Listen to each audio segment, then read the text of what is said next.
अस्सलाम वालेकुम सर, मेरा नाम रावल राम है और मैं आपसे सवाल करना चाहता हूं कि हमारा मज़हब गलत नहीं है, उसमें गलतियां हम लोग करते हैं।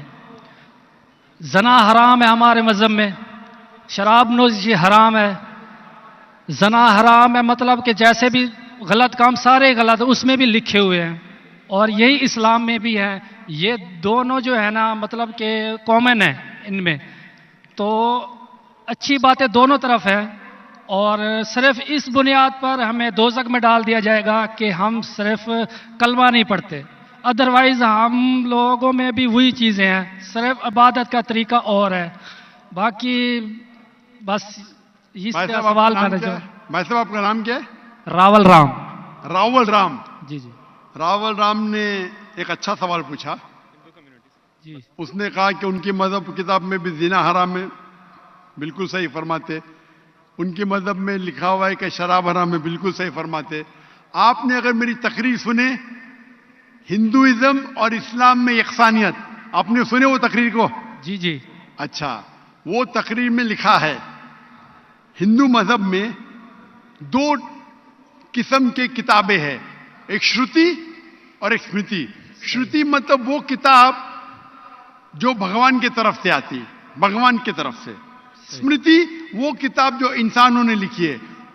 श्रुति में आता है वेद एंड उपनिषद, स्मृति में आता है महाभारत, रामायण, भगवत गीता, मनुस्मृति एटसेट्रा। आप अगर पढ़ेंगे आपके छंदोग्य उपनिषद जो श्रुति है, छंदोग्य उपनिषद चैप्टर नंबर 6 सेक्शन नंबर 2 श्लोक नंबर 1, नाकस्य कसिज,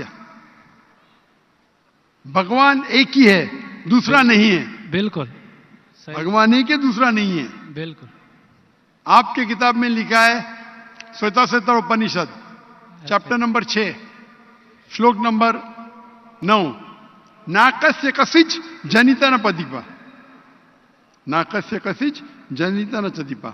मतलब उस भगवान के कोई वालिदैन नहीं है, ना मां है ना बाप है ना बच्चे हैं।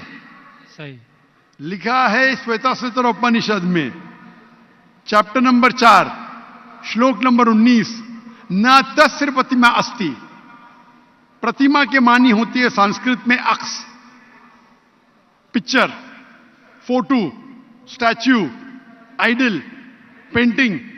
न तस्य प्रतिमा अस्ति, उस भगवान की कोई अक्स नहीं, कोई पेंटिंग नहीं, कोई पिक्चर नहीं, कोई फोटो नहीं, कोई स्टैच्यू नहीं, कोई स्कल्पचर नहीं। ये लिखा है यजुर्वेद चैप्टर नंबर 32 श्लोक नंबर 3 में भी, ना तस्य प्रतिमा अस्ति। तो आप अगर भगवान को मानते हैं और भगवान की मूर्ति बनाते हैं तो गलत है। आपके किताब के हिसाब से कुरान मजीद को बाजू रखो, हदीस को बाजू रखो। आप मूर्ति पूजा में मानते हैं भाई साहब? सर, मैं सिर्फ कृष्ण भगवान की मूर्ति पे मानता हूँ, अदरवाइज देवता हैं वो, मतलब उन पे सजदा नहीं कर सकते। अच्छा। सिर्फ कृष्ण भगवान को सजदा कर सकते, उसकी मूर्ति भी जायज है। ये कहां लिखा है कि कृष्ण भगवान की मूर्ति जायज है? किधर लिखा है? वो सर मेरे हिसाब से वो खुदा है हमारा, इसलिए। बराबर, हमारे हिसाब से मैं भी अल्लाह में मानता हूं, लेकिन अल्लाह की मूर्ति नहीं बना सके वो ही अल्लाह में मानता हूं। अगर अल्लाह की मूर्ति बना सके तो वो अल्लाह ही नहीं है। वलम यकुल लहु कुफुवन अहद। नारे तकबीर। भाई, हमारे गैर मुसलमान भाई मुझसे सवाल पूछ रहे। तकबीर अच्छी बात है, लेकिन अभी सवाल जवाब हो रहा है। तो मेरी दरखास्त है कि जब गैर मुसलमान भाई पूछते तो उन्हें डरने लगना चाहिए। उन्हें लगना चाहिए कि आपस में हम भाईचारा है। सही।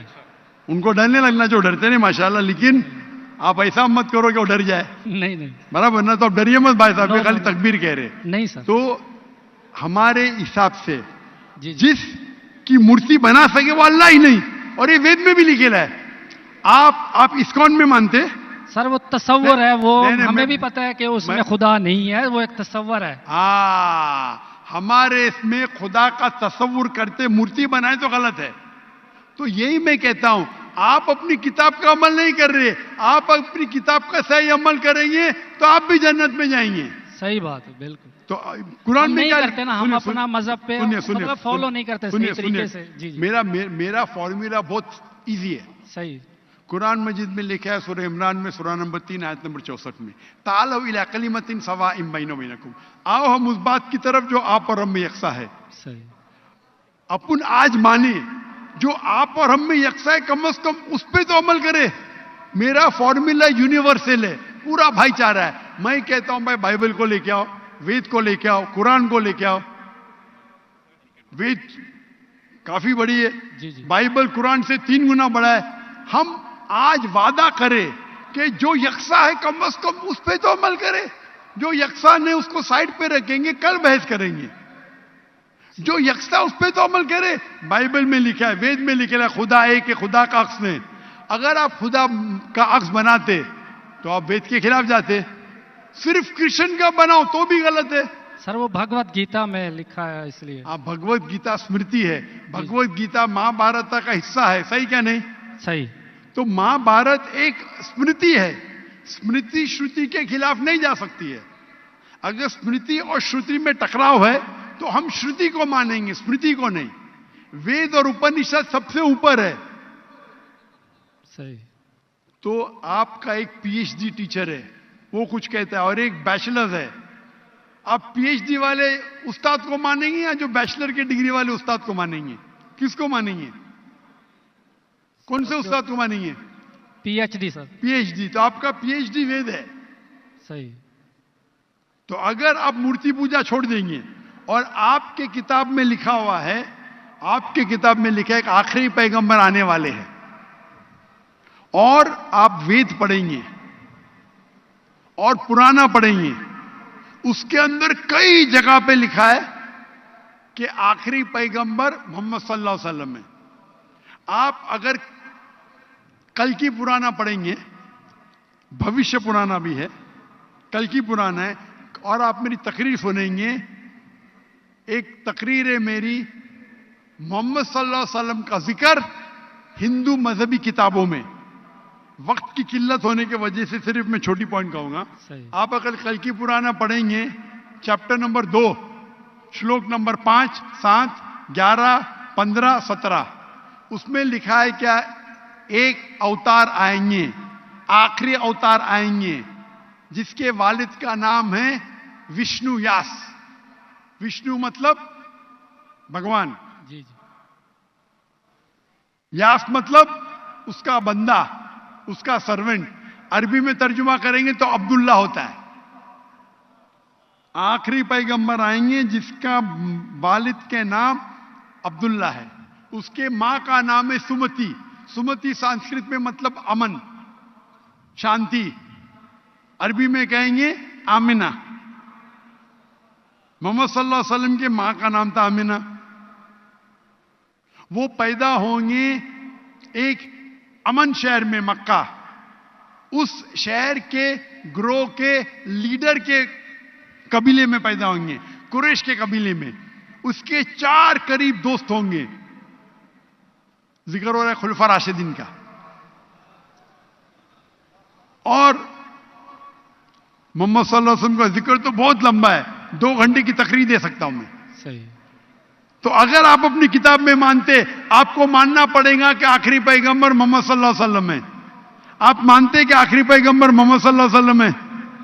सर मैं पढ़ी नहीं है, मैं भी बस ऐसे मतलब कोई सही तरीके से नहीं पढ़ा है, इसलिए मुझे पता नहीं है उसमें। नहीं पढ़ा तो गलती किसकी? मेरी या मेरी गलती है, मैं मान रहा हूँ। तो आप हमारे यहाँ से करोड़ों लोग हैं जो नहीं फॉलो करते हमारे मजहब को, इसीलिए हिंदुस्तान में जब मेरी तकरीर होती है, जी जी, तो हिंदू का मजमा इससे बड़ा होता है। बिल्कुल देखा है।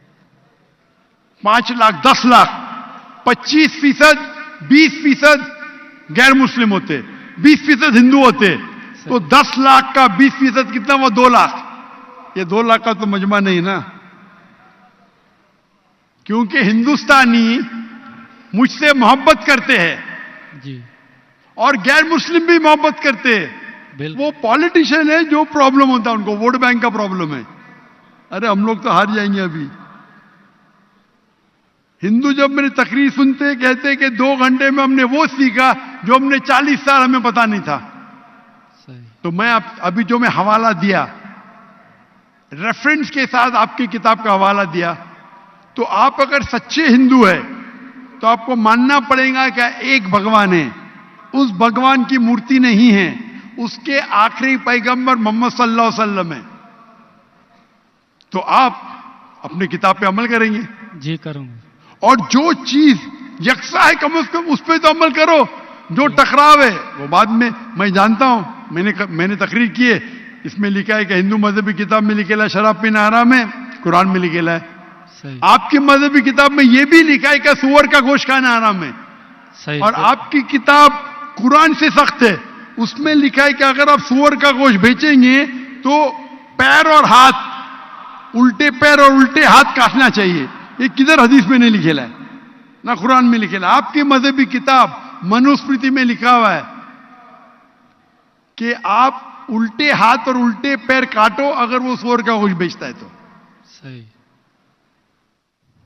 तो अगर आप सही हिंदू है, आपकी मजहबी किताब पढ़ो। आपकी मजहबी किताब में लिखा हुआ है कि आखिरी पैगंबर आएंगे और आखिरी पैगाम देंगे। आखिरी पैगंबर मोहम्मद सल्लल्लाहु अलैहि वसल्लम है और आखिरी पैगाम है कुरान मजीद। सही। तो अगर आप सच्चे हिंदू हैं तो आपको कुरान मजीद और मोहम्मद सल्लल्लाहु अलैहि वसल्लम की बात मानना पड़ेगा। आप देखेंगे हिंदुस्तान में हजारों की तादाद में हिंदू इस्लाम कबूल किए। अल्लाह हिदायत दिया, मेरे वजह से ने, अल्लाह ने उन्हें हिदायत दिया कि मेरे तकरीर के बाद कई लोग, चाहे मजमे में चाहे घर पे, अल्लाह उन्हें हिदायत दे रहा है। मैं आपसे पूछना चाहता हूं, आप मानते हैं कि अल्लाह के आखिरी नबी मोहम्मद सल्लल्लाहु अलैहि वसल्लम है? सर मैंने अभी देखना है, जाकर पढ़नी है किताब, अगर उसमें है तो ठीक है, सही बात है। तो मेरी आपसे दरखास्त है कि आप मेरा वीडियो कैसेट जी। हिंदुइज्म और इस्लाम में यकसानियत देखिए जी। और उसको देखने के बाद अगर कोई सवाल है तो मुझसे पूछिए। अगर आपको यकीन आता है तो हक है, तो मैं आपको दावत देता हूं कि हक का पैगाम को एक्सेप्ट करो और इंशाअल्लाह ये आपके लिए राह नजात बनेंगी इंशाअल्लाह।